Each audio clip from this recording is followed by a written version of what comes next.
everyone. Welcome to the ESG Decoded podcast. I'm Amanda Hsieh, and today I have with me Andy Gere. He's the president and CEO of San Jose Water. Andy, welcome. Thanks. Yeah, it's great to be here. Thank you so much for making time to chat with me today. I think this year, 2022, we've all become more aware of water, or maybe the droughts that are happening in the American West, but also in some other parts of the world. I thought it'd be great to talk to you and understand more about the state of water, the intersection of water and climate change, and perhaps energy as well. And what are some solutions that the San Jose Water are deploying? But let's start from the beginning. Okay. Tell us a little bit about San Jose. Yeah, so San Jose Water Company, we're an investor-owned utility. We've been around since 1886, so we've been in the neighborhood for a while.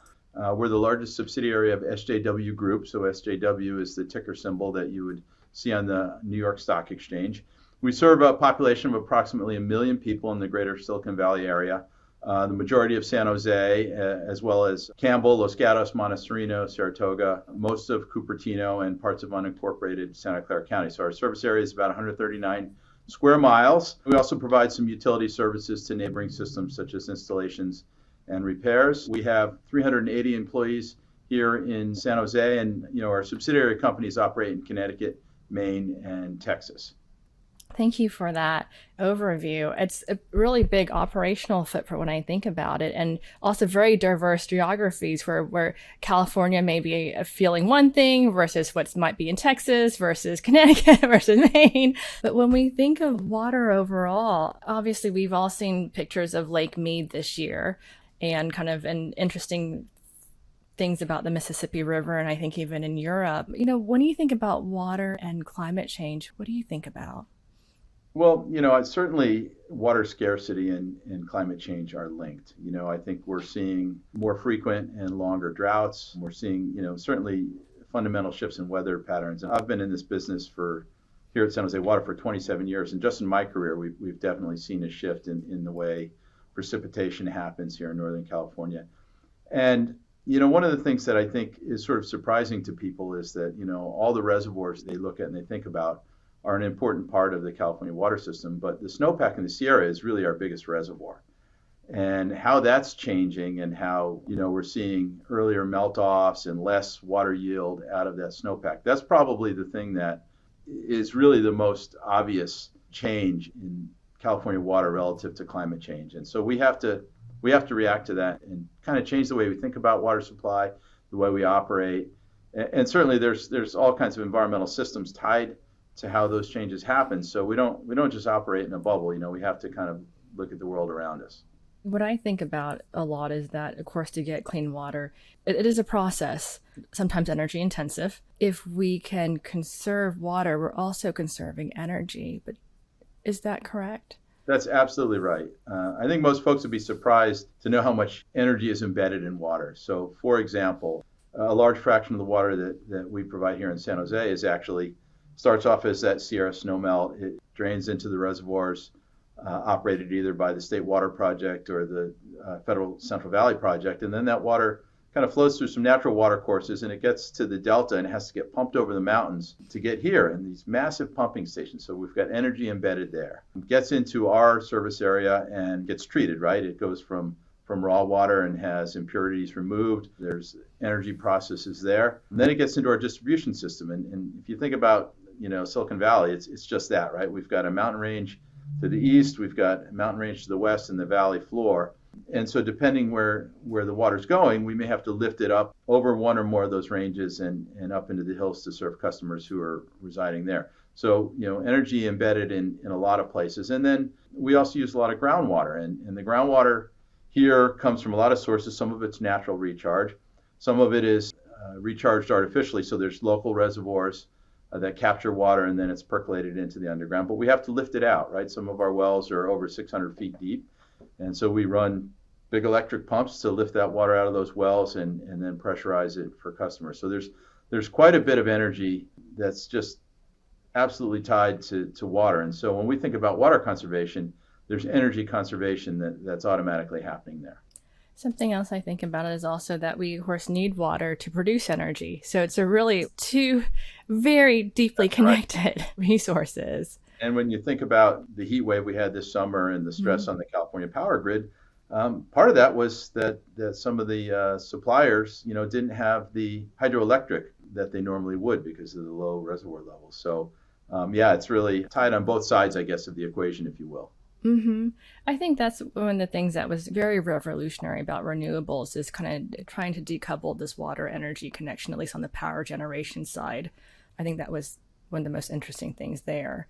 Yeah, no, absolutely. And during that episode, one of the things that we've been doing for a long time at San Jose Water is really not just changing how we pump, but when we pump, right? And so, one of the things that's really important for us is overall pumping plant efficiency.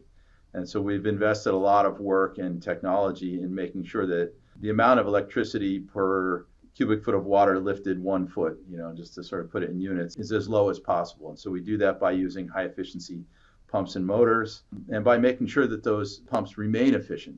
Things wear over time, and we have ways of measuring pump efficiency. So we've got, over 200 pumping plants in our system, and ordinarily to do a 3-point pump efficiency test, we'd send an electrician and an operator out and to every pump, and we'd get through that whole system once every 2 years. And then we would know, does this pump need maintenance? Where is it on the efficiency curve? Those kinds of things. We've partnered with a technology company where we've put sensors on the pumps, the motors, and the wells, and we can sort of do that in real time now. And so what that lets us do is know what the real-time efficiency of any pumping plant is. And when we have to choose between one source and another, we can say, okay, well, let's choose that most efficient plant first, so that we're always going to the more efficient water source anytime we can as our first decision. That's all done automatically through our computer-based SCADA system, which is kind of how we run the system. So it sort of says, okay, every 15 minutes, what's the most efficient source of water if I need water in a zone right now? And it selects that automatically. And so that's sort of baked in there. So when we had this crisis on the power grid, we had already shed a tremendous amount of load. We had very little to shed. The ISO kind of came to the utilities and said, hey, what can you do to shut things down, run on generators? The only thing we could really shift was our treatment plant to generator, because everything was already off peak. We're like, the times you need us to turn things off, we're off. We're filling our tanks using those storage tanks, really as big batteries, right? We have tanks on hillsides. We pump them up when power is more readily available, and then we use the gravity pressure to serve the system. So something we've been doing long before there was an ESG. We were sort of in the ESG business, I guess. I think that's so interesting because I think most people just think we just turn on the tap and the water's there.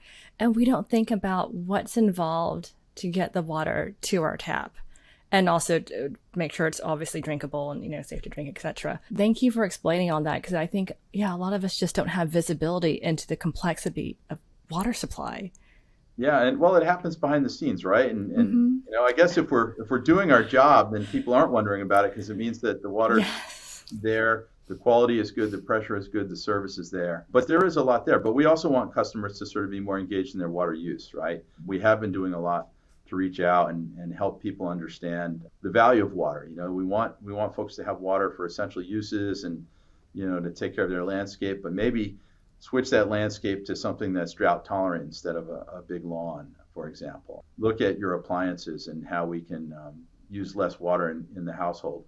And I think one of the things that's really important is people are like, well, how much water am I using? And so we're pretty excited about a program that we're going to be bringing online over the next 3 to 4 years. And we just got approval from the State Public Utilities Commission, and we call it AMI, and essentially it's smart meters, right? It's a system that lets folks really dial into their water use, and literally with a smartphone app or something on their tablet or their PC, in intervals as short as an hour, understand, okay, if I turn my sprinklers on, how much water am I using? What if I use them one day less a week, or I just turn those stations down to 10 minutes from 15, how much water am I saving? Giving people that visibility is really a tool that they don't have right now. Right now, we bill every other month because of the number of customers we have just to get through the manual meter reads. So people don't get a signal from their bill until it's way too late to really take action, right? And so this is going to give people the opportunity to do it in real time. We piloted it during the previous drought, and what we found is that people really engaged. They use the app, they use the online portal, and there's tools built into it as well. A lot of folks have small leaks in their house. The toilet tank flapper doesn't seal really good. Maybe there's a drip somewhere. Maybe their irrigation system in their backyard leaks a little bit and they don't even see it. And that's sort of like the bleeding to death by, 1,000 tiny cuts, right? One household probably isn't going to move the needle very much, but if we have, 230,000 households, that can really make a difference. And so this system has the ability to sort of sense water when there wouldn't normally be water flow. And what we found during the drought is it's listening and looking at what's flowing through the meter in the middle of the night and can actually, through some pretty fancy algorithms, determine what would normal water use be and what would be abnormal water use. So you have a half a gallon a minute that's always there, and generate a message to both the customer and to us and say, hey, we think you have a leak. Maybe you would like an appointment with a service inspector who can help you find that leak and get it repaired. And so those are the kinds of things that, on the customer side, we're going to provide them with over the next several years. And it's a multi-year project just because of the time it takes to retrofit all of the meters and get the equipment up and test it and make sure that it's all working properly. But we're very excited about it. Oh, I think people are going to love it. I mean, I know people who have smart thermostats and energy meters, and they love getting that data and they love optimizing their home, but it's because they have real-time data. They can see more than once a month what are they actually using, and it helps them to understand the kind of levers they can play with, right? And I think people are going to love this just like they love all the other ones. They do, and look, I think that there's an education piece and make sure that we do a lot of outreach and help them understand the value. But really, folks will be able to manage their water bill as well, right? So there's an economic benefit for customers to engage and is provided as part of their water service. So it's something we're really excited about. And in sort of a similar light, we've been for many years really working on advanced leak detection on our side of the system as well. And so, when you think of a typical water main leak, it's, the street is flooded and water's bubbling up out of the pavement because the main is broken, right? And we have a very aggressive main replacement program, and we've really reduced the number of those kinds of leaks that we have over the years. So you're always going to have some, but continually looking to reduce those through a very carefully crafted infrastructure plan. But what about those small leaks that don't surface, right? The sort of 1 gallon a minute, 2 gallon a minute, 3 gallon a minute. Maybe it's just a leaking gasket or where a service goes into the main may weep a little bit. And some of those never come to the surface, but we know they're there. And we know they're there because we do water loss calculations where we know how much water we're selling through meters, and we can measure that very accurately, how much water comes into the system, and then sort of what's missing, right? After all the water that's accounted for, there's some missing. And, in our system, we're between 6 and 7% year over year. And that's less than half the national average. I think the national average last year was around 15 or 16% water loss. So think about that. That's water that's scarce commodity that doesn't go to beneficial use. And it's got all that energy embedded in it, right? So we've got, carbon footprint and, lost energy as well. So we're really aggressively going after that. And even though we're at a very low number, we think we can get lower. And one of the ways we're going after it is with advanced leak detection. And so the way we do that is we put listening devices on the system, and we use an acoustical system that actually learns the sound patterns of normal operation, and it can hear leaks. Leaks make a different kind of sound. They kind of hiss. They have a different frequency. And at certain times of day, when generally in the middle of the night, when water use is low, those become easier to detect. And so we've partnered with a company called Ecologics, and we've built out, I think we're at about 8,000 of these sensors, and they're actually devices that are attached to fire hydrants because that's a convenient place for us to get to them and manage them. And they listen in the system, and they talk through a cellular network through sort of a central data warehouse, if you will, that has the algorithms that take all of that information and turn it into usable information for us. So the software comes back and says to San Jose Water, say, look, between these nodes, you've got some water leaking. And then we have other tools that we can use, sort of triangulates, right? We have other tools like leak correlators where we literally put a device on either end of the pipe, and it allows us to kind of, using electrical signals, get closer and closer where that sound is. And then we zero in on it with these tools called ground microphones, where there's literally a technician with a very sensitive microphone kind of walking along the line into that pipeline, tells them where to dig, and we can dig right on top of that leak where there's nothing coming out. And so we're finding more and more of these. In the first year of this program, I think we had less than 6,000 sensors deployed. We saved over 55 million gallons of water. Wow. And that's just growing. That's just Mm-hmm. growing. We'll have more data at the end of this year, and I think we'll probably see a multiple of that because we're finding these leaks that aren't surfacing. And so it's really a great way for us to recover that lost water, put it to beneficial use, and save that energy and minimize that carbon footprint as well. When you think about it, every million gallons that we stop from leaking is a million gallons we don't have to source from somewhere else. It's, yeah, incredible. I think even if it's a small leak, right, over time, when you add up just the potential of how many small leaks there are and being able to address those proactively or, having alert that something may be That's wrong absolutely here right. And is, oftentimes small leaks eventually turn into big leaks. mm-hmm, And so, if we're mm-hmm, using leak detection, we can go out, schedule it, do the traffic control, dig a very small hole, very mm-hmm, precise, right? When it turns into a surfacing leak, now we mm-hmm, have lanes of mm-hmm. traffic shut down, possible property damage, higher restoration costs, typically, more damage in general. And oftentimes, you have to put people out of water for some period of time while you're making the repairs. So this is really a much better way to go about those repairs.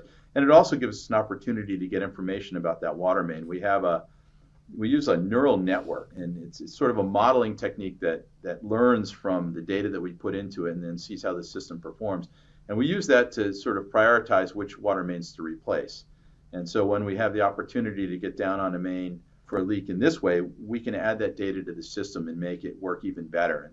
It may have data, well, geez, we haven't seen a big leak, but look, we get down and we look at the condition of the pipe, they'll do an assessment. It may move that up in the ranking. Re-rank those pipes, annually to go into our capital improvement program so we know where to spend the money that's going to do the most good in terms of keeping the system integral. Have the recent bills, whether it's the infrastructure or the Inflation Reduction Act, do you see that as helping to accelerate the deployment of these technologies and or replacement of these older pipes that may be leaking? Are I those think helpful? so. I think Mm-hmm. so. I think being an investor-owned system, we're regulated by the Public Utilities Commission. We have a little bit different financial model, and I think one of the things about municipal systems, and this isn't a knock on them, people look at water rates in a municipal system kind of like raising taxes. And if you're on the city council or the mayor, you want to get reelected, that's something you're very careful about doing. We're here for the long run, right? And so, yeah, we understand that raising rates to invest in infrastructure is not popular, but we also understand that there's benefits to the customer in terms of resiliency, in terms of minimizing long-term costs down the road, Mm-hmm. right? And having our system in better shape so that the next generation isn't left with a failing system or one that is very, very expensive to maintain. It's sort of a pay-as-you-go kind of model as opposed to sort of a sinking fund where you have a big inject after things are almost too far gone. But it's a battle, right? Affordability and making sure that we balance that with all the objectives is critical. So really having a really well built asset management plan that really looks at not just sort of the cost, but consequence of failure, right? If we have a water main that serves a hospital that leaks, that has a different consequence of failure than a residential neighborhood. Likewise, if it's adjacent to a sensitive aquatic habitat, along a creek. Well, if we leak chlorinated water into that creek, that's a sensitive habitat. Chlorine is not good for aquatic species. That's a higher consequence. So we include all of those criteria in our model as well to sort of make sure, again, that we're really kind of getting the most out of it as possible. But the infrastructure bills, money to help do those, those reduce cost to customers. They help with big generational projects, and I think it's a good thing, and we're seeing it across the industry as beneficial for sure. Good. That's good to hear. One thing I know you've been talking about recently at some conferences is water quality. And something that's been in the news recently is PFAS and PFAS and FOS. Or maybe I'm saying it So wrong. PFAS is sort of the group of chemicals, and Okay. then PFOS and PFOA are probably the two of the more prominent of that group, and they are per and polyfluoroalkyl substances. Thank you, It's sir. a mouthful. Use the acronyms; it's easier. Thank you, sir. But there are chemicals that have been in the news recently. They are what makes a lot of our products non-stick and easy to use and easy to clean. But we're also discovering that as we're learning more about them, I think we're learning more about how long they stay in the environment, for example. But I know you've been speaking on some panels about this. Tell us what's the latest with this. Yeah, so this is probably among emerging contaminants, probably the sort of largest one in my career. And I started off in water quality. I was actually a a state regulator in the drinking water quality program at the very beginning of my career. So this is something that, is different than some of the things that we've seen. And I think part of it is that they tend to travel well in water and they have an affinity for water.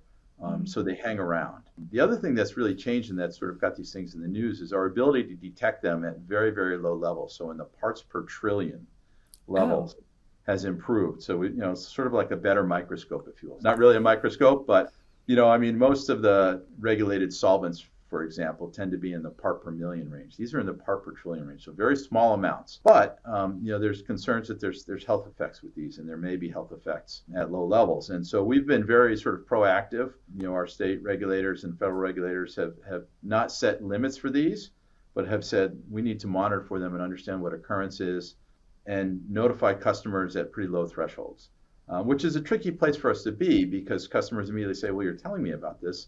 What does it mean, right? At some level, the answer is, well, we're working on that. And we, meaning the industry, the regulators, and so forth. And it's sort of an interesting story because when you think about it, water utilities didn't put these chemicals in the environment. It's industrial manufacturers, it's use of the products themselves. I mean, things like firefighting foam. Well, no one blames the firefighters, right? They were using a product that they bought and followed the directions, and later we find out that was problematic. Manufacturing, there's certainly manufacturing releases and so forth, but they're in so many consumer products that these materials are almost ubiquitous, and so they've found their way into water. And we've sort of really been proactive, both in our monitoring. The state said go out and look for these things. Let's look in every well. The minute we started finding them, let's look in every well. So we found at low levels, but detects at what the state called the notification level of PFOA in, I think, 10 wells. And we made the decision, well, until we know more, we're going to turn those wells off, right? We had 100 wells, we can operate on 90, we can get by. We started to do a treatment study to understand what it will take to remove these compounds from water, and are pretty far along on that. But we kind of need the regulators to catch up and get to that MCL, which is maximum contaminant level. It's the level you need to be below to protect public health. And those aren't there yet. And so we want to be ready when those numbers come out so we can install treatment and restore these wells online. But as you might imagine, in a group of these chemicals, there are more and more that are going to get on that list and perhaps at lower levels. So we have to be ready for that. And just to give, some context, let me tell you a story about the sampling protocols that our water quality inspectors have to follow just to capture water samples and not cross-contaminate with so many consumer products that have this. They can't wear clothing or boots that contain Gore-Tex because it's in Gore-Tex. They have to wear only nitrile gloves. Any other kind of gloves may have these compounds.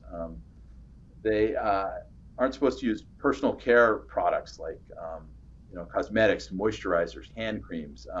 They're not supposed to use fabric softeners in the clothes they wear that day. So the list goes on.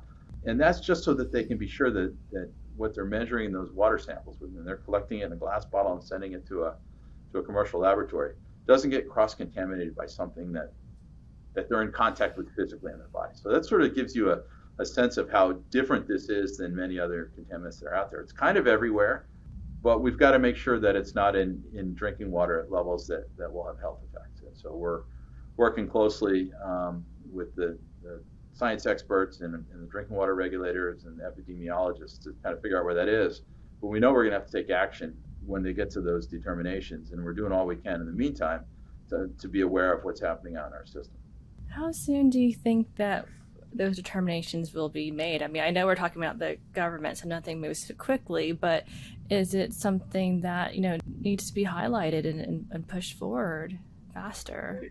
I think they're pushing hard, and having seen how long it takes for a typical contaminant to sort of make the regulated list can be as long as 8 or 10 years.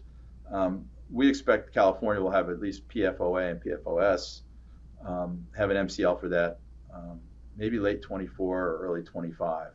And part of it is they have to do these epidemiological studies, right, to get it right. Mm-hmm. They have to say, okay, well, if you've been dosed with this amount, what are the health effects, and understand that. And they look at animal studies. And because the sort of very low level detection is relatively new, there's not probably as much data out there as they would like. And they use surrogates, and look, people much smarter than I have good techniques for getting at that. But they also want to make sure that it's protective of public health, but they don't bankrupt every water utility in the country because they don't have the information right. So it's a real struggle, and I have a lot of empathy for the regulators. And I'm sure there's a lot of folks banging their fists on the table saying, get there faster. They're getting there pretty fast. And I think, EPA is pushing hard. The states will probably get there a little bit ahead of EPA. I think they're just a little nimble, but I mean, even as EPA goes, I think they're moving pretty quickly.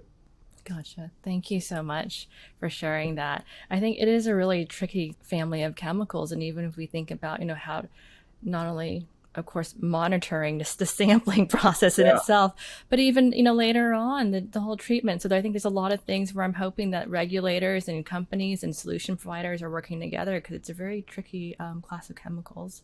Well, that's right. And like when we think about treatment, there's technology that gets it out of water. Well, okay, what happens with the residuals from that? Yes. I mean, we have to be responsible. We can't sort of just kick the can down the road and make that a problem for our partners that are treating wastewater, for example, Yes. right? So sort of understanding that and what, is there an ultimate destruction or way to sort of remove it from sort of all environmental sources? It comes out of the water, where does it go? And that's, I think, going to be one of the trickier parts of treatment. There's a lot of technology that will remove it from water, but I think we have to, our selection is probably going to be more based on sort of the end result. How do we sort of remove it and get it safely away from human contact? What happens at the end, right? Right. Because it's kind of just the whole chain. And Right, you can't just let it I mean, go back, release at the very end of it, right? After all your hard work. Our ecosystem is very circular. We start thinking about recycled water as source water, Yes. right? That's we want to be real careful with that. Mm-hmm. So For sure. So we're thoughtful about it, and it is going to be a source of water in our valley. Within 10 years, we're going to have potable recycled water, not just non-potable. It's going to happen. We have to think of that as just part of the water chain, and we need to protect that as well. Mm-hmm. Andy, how does one get in the water business for 27 years? I think you mentioned 27, but I may Yeah, well, that's just at San Jose Water Company. It's really interesting. My experience while I was at the University of Connecticut, I was civil engineering with a concentration in environmental, and I was really lucky to have a part-time job as an employee at a small consulting company that did lake and reservoir restoration. It was Ecosystem Consulting Services. And what they did was basically provide treatment at the source level. And it was a lot of dealing with algal blooms, nutrient balance in lakes and reservoirs. And so I got a lot of experience with that. And what's really interesting is one of the systems that I worked on was Connecticut Water Company, which is now part of my company. And so, when I was in college, I was doing water quality, dissolved oxygen samples and stuff on Lake Schnipsit, which is the reservoir that now serves the University of Connecticut. So it kind of came full circle, but that's what kind of piqued my interest. I wanted to do something that really kind of had lasting value to society, that sort of meant something. I also liked the idea of sort of going one place and sort of building something that would last a long time. And water was sort of an obvious choice for me. Water systems are part of the community. They're in the community. And that was really appealing to me to find a career where you can sort of be part of that and see something built and improved and last and handed off to the next generation. It's kind of better than you found it. Love it. We're going to wrap it up there. Andy, thank you so much for being my guest today. It's been a pleasure. It's really been great, Amanda. Thanks for having me.